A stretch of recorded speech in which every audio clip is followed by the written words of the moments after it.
Hello guys, in this video I will tell you how to fix the YouTube error. Steps to fix the YouTube verification error. First, open YouTube Studio. Click on Settings. In the Settings menu you will see different options. Click on Channel, then click on Feature Eligibility. Look at the intermediate features section and check if it is eligible.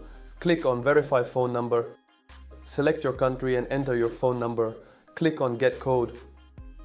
If you see an error, it is because YouTube does not accept more than 3 verification attempts from the same number within a year.